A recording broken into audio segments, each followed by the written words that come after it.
Hello everyone, নতুন একটা ভিডিওতে আপনাদের সবাইকে স্বাগতম জানাচ্ছি। আশা করি সবাই ভালো আছেন।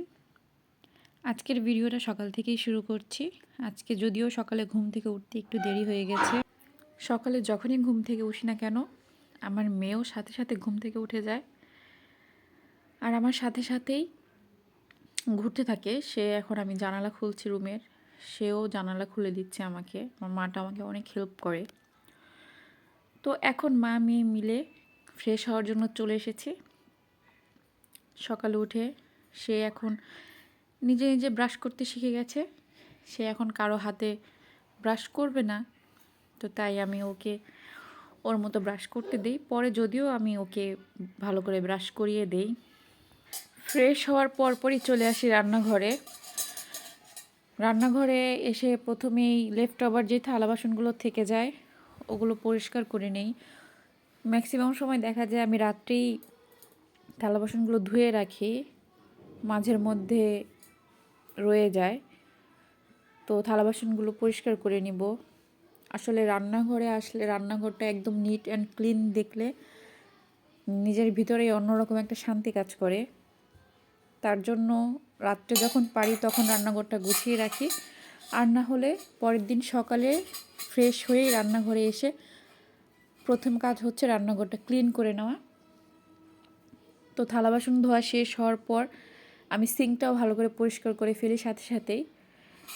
এতে করে অনেক বেশি ময়লা হয়ে যায় না, আর এটা পরিষ্কার করতে কষ্টও খুব কম হয়। এর জন্য আমি 2-1 দিন পর পরই থালা বাসন ধোয়ার সাথে সাথে সিঙ্কটাও পরিষ্কার করে ফেলি, রান্নাঘরটাও পরিষ্কার করে ফেলি যখন সময় হয়, হাতে সময় থাকে। কারণ রান্নাঘরটা 1 সপ্তাহ বা 2 সপ্তাহ পরে ডিপ ক্লিনিং করতে গেলে তখন দেখা যায় তেলের চিটচিটা ভাবটা অনেক বেশি পড়ে যায়, আর সেটা পরিষ্কার করতেও অনেক বেশি কষ্ট হয়। যেহেতু আজকে ঘুম থেকে উঠতে অনেকটাই দেরি হয়ে গেছে, তো শর্টকাট নাস্তা বানাবো আজকে। ফ্রোজেন রুটি ছিল বাসায়, সেজন্য ফ্রোজেন রুটি আজকে ভেজে নিচ্ছি। এই ফ্রোজেন রুটিটা কিন্তু কেনা নয়, এটা আমি বাসায় বানিয়ে ফ্রোজেন করে রেখে দেই। সময় বিশ্বাস এটা আমি কাজে লাগিয়ে দেই। আর যেহেতু এখন শীতকাল পড়ে গেছে, তো শীতকালে ঘুম থেকে উঠতে একটু সবারই লেট হয়ে যায়। এই তো সকালের খাওয়া দাওয়া শেষ করছি। সকালের খাওয়া দাওয়া শেষ করে আবার দুপুরের আয়োজনের জন্য রান্নাঘরে চলে যেতে হবে।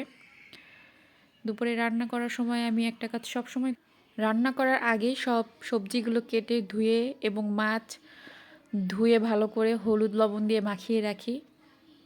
আমার মনে হয় এইভাবে গুছিয়ে কাজ করলে রান্নাটা অনেক সহজ হয়ে যায় আর সময়ও অনেক বেশি কম লাগে। আমার মতো যাদের ঘরে ছোট বাচ্চা আছে, তো তারা হয়তোবা সবসময় এটাই চেষ্টা করে যে রান্না বান্না বা ঘরের কাজগুলো কিভাবে শর্টকাটভাবে সহজভাবে করে নেওয়া যায়। আর সেই কারণে প্রতিদিনই হয়তোবা নতুন নতুন আইডিয়া বের করে থাকি আমরা। যাই, এই তো পাতাকপি ভাজিটা হয়ে গেছে। এখন আমি মিষ্টি কুমড়োর ভাজি বসাবো। মিষ্টি কুমড়োর ভাজিটা বসানোর সময় আমি তেলে সামান্য একটু কালো জিরা দিয়ে নিব। কালো জিরাটা দিলে ফ্লেভারটা অনেক বেশি ভালো আসে। আর নর্মালি আমরা যেভাবে ভাজি করি পেঁয়াজ কাঁচামরিচ দিয়ে, সামান্য একটু হলুদ দিয়ে মিষ্টি কুমড়ো ভাজিটা করে নিব। রান্নাবান্নাটা আসলে সবার নিজের পছন্দ মতোই করে। এক একজন এক একভাবে রান্না করতে পছন্দ করে। এক এক বাড়ির খাবার এক এক রকম টেস্ট হয়, এক এক বাড়ির রেসিপিও এক এক রকম হয়। আমার মাকে আমি কখনোই দেখিনি মিষ্টি কুমড়োর ভাজির মধ্যে কালো জিরার ফোড়ন দিতে, কিন্তু আমার বিয়ের পর দেখেছি হ্যাঁ, আমার শ্বশুরবাড়ি এলাকার এখানে সবাই মিষ্টি কুমড়োর ভাজিতে ফোড়ন দেয়। এটার টেস্টও অনেক বেশি ভালো হয়, মজা লাগে। আর আমাদের বাড়িতে দেখতাম যে মিষ্টি কুমড়োর ভাজি করার সময় চিংড়ি মাছ ভাজা দিত এটার সাথে, সেটা টেস্টও অনেক বেশি মজা হতো। আজকে হচ্ছে কাতল মাছ দিয়ে শীতের সবজি দিয়ে রান্না করব। সেজন্য আগে কাতল মাছগুলো ভেজে নিচ্ছি। আমি এটা একদমই হালকা ভাজা দিব। এই তো আমার ভাজা হয়ে গেছে। অনেকেই আবার সবজি দিয়ে মাছ রান্না করলে মাছটা অনেক বেশি কড়া করে ভাজে, কিন্তু আমাদের বাড়িতে মাছটা হালকা করেই ভাজা পছন্দ করে। এখন অনেকেই প্রশ্ন করতে পারে যে 3টা মাছ রান্না করছি, কারণ আমরা ঘরে বাইরে খাওয়ার মতো 2 জন মানুষ, তো এই জন্য আমরা কম করেই রান্না করি, কারণ অপচয় জিনিসটা আমার একদমই পছন্দ না।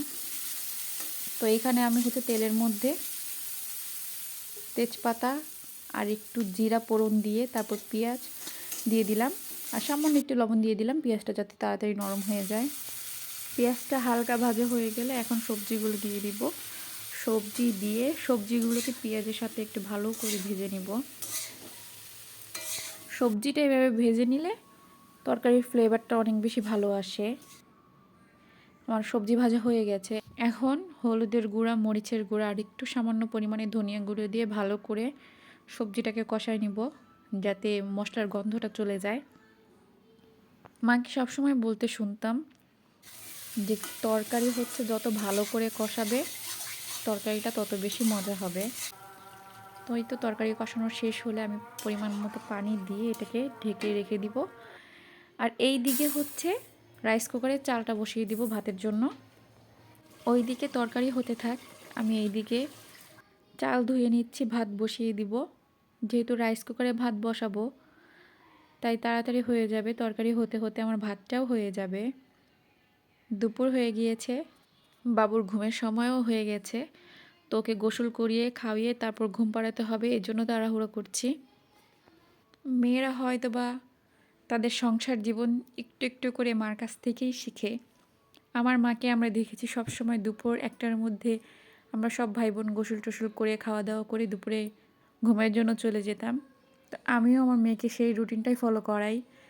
ওর একটা আইজান দিলেই ও হচ্ছে ঘুমের জন্য পাগল হয়ে যায়, ওকে খাওয়িয়ে ঘুম পাড়ায় দিতে হয়।